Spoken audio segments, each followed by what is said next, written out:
ಮೊದಲನೇದಾಗಿ ತುಂಬ ಖುಷಿಯಾಗೋ ಸಂಗತಿ ಅಂದರೆ ಸಿನಿಮಾದಲ್ಲಿ ಕೆಲವು ಸಂಬಂಧಗಳು ಭಾಳ ಪ್ರಾಕ್ಟಿಕಲ್ ಆಗಿರ್ತವೆ, ಕೆಲವು ಎಮೋಷನಲ್ ಬಾಂಡಿಂಗ್ ಇರುತ್ತೆ. ಇದು ಸಿನಿಮಾ ಅಂದರೆ ಎಲ್ಲೋ ಒಂದು ನಾವು ಸಾಂಗ್ ಬರಿತೀವಿ, ಇದು ನಮ್ಮ ಟೀಮ್ ಅನ್ನೋ ಒಂದು ಫೀಲ್ ನಮ್ಗೆ ಯಾವಾಗಲೂ ಬರುತ್ತೆ. ಸೊ ಅಷ್ಟು ಆತ್ಮೀಯವಾಗಿ ಟೆಕ್ನಿಷಿಯನ್ಸ್ನ ಜೊತೆಗೆ ಇಟ್ಕೋತಾರೆ ಅವರು. ಹಾಗಾಗಿ ಅವರ ಮೊದಲ ಒಂದೆರಡು ಸಿನಿಮಾಗಳ ನಂತರ ನಾನು ಇನ್ನೂ ಹೊಸಬ, ಅದರ ನಂತರ ಎಲ್ಲ ಸಿನಿಮಾಗಳಲ್ಲೂ ಅವಕಾಶ ಕೊಟ್ಟಿದ್ದಕ್ಕೆ ಧನ್ಯವಾದಗಳು. ಜೊತೆಗೆ ನನಗೆ ತುಂಬ ಮುಖ್ಯವಾಗಿ ಇವತ್ತು ಒಂದು ಸಾಮ್ಯತೆ ಕಾಣಿಸ್ತಾ ಇರೋದು, ಒಂದು ಲಿಂಕ್ ಅನಿಸ್ತಾ ಇರೋದು ಅಂದರೆ ಗೌರಿ ಮತ್ತು ಮೋನಾಲಿಸಾ ಸಿನಿಮಾಗಳಲ್ಲಿ ಕಾಣಿಸ್ತಿರುವಂಥ ಒಂದು ಸಾಮ್ಯತೆ. ಮೋನಾಲಿಸಾ ಬಹುಶಃ 20 ವರ್ಷಗಳ ಹಿಂದೆ ಕನ್ನಡ ಸಿನಿಮಾ ರಂಗಕ್ಕೆ ಒಂದು ಹೊಸ ಚೈತನ್ಯವನ್ನು, ಒಂದು ಸ್ಟೈಲಿಶ್ ಆಗಿ, ಒಂದು ಕಲರ್ಫುಲ್ ಆಗಿ ಒಂದು ಹೊಸ ಚೈತನ್ಯವನ್ನು ತಂದುಕೊಡ್ತು. ಬಹುಶಃ ಗೌರಿ ಕೂಡ ಅದನ್ನು ಮಾಡತ್ತೆ ಅನ್ನೋ ದೃಢವಾದ ನಂಬಿಕೆ ನಮಗಿದೆ. ಯಾಕೆ ಅಂದರೆ ಮೋನಾಲಿಸಾದಲ್ಲಿ ನಮ್ಗೆ ತುಂಬ ವಿಶೇಷ ಅನಿಸಿದ್ದು ತೆರೆಯ ಮೇಲೆ ಇಬ್ಬರು ಮುದ್ದಾದ ಜೋಡಿಗಳು ತುಂಬ ರೇರ್ ಆಗಿ ನೋಡ್ತಿದ್ವಿ ನಾವು. ಅಷ್ಟು ಯುವ ಜೋಡಿಗಳು, ಅಷ್ಟು ಮುದ್ದಾದ ಜೋಡಿಗಳು ಕನ್ನಡ ಸ್ಕ್ರೀನಲ್ಲಿ ಸ್ವಲ್ಪ ದಿನಗಳಲ್ಲಿ ನೋಡಿರಲಿಲ್ಲ. ಆವಾಗ ಒಂದು ಹೊಸ ಡ್ಯಾನ್ಸರ್ ಮತ್ತು ಸದಾ ಮೇಡಮ್ ಅವರ ಜೋಡಿ ಆ ಟೈಮ್ ಭಾಳ ಕ್ಯೂಟ್ ಆಗಿತ್ತು, ತುಂಬ ಯಂಗ್ ಆಗಿ ತುಂಬ ಕ್ಯೂಟ್ ಆದ, ತುಂಬ ಬ್ಯೂಟಿಫುಲ್ ಆದ ಜೋಡಿ.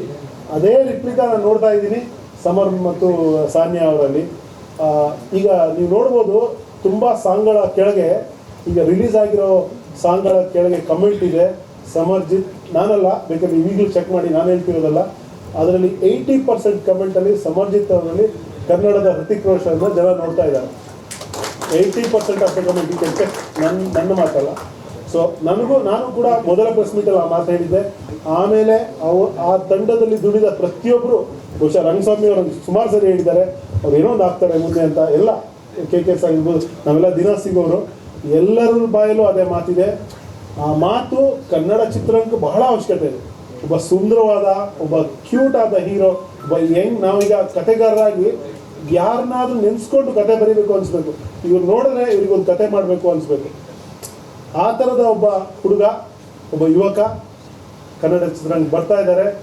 ಎಲ್ಲರ ನಿರೀಕ್ಷೆ ಅಂದರೆ ಅವರು ಕನ್ನಡದ ಹೃತಿಕ್ ರೋಷನ್ಗಿಂತ ದೊಡ್ಡದಾಗಲಿ ಅಂತ ನಾನು ಹಾರೈಸ್ತೀನಿ.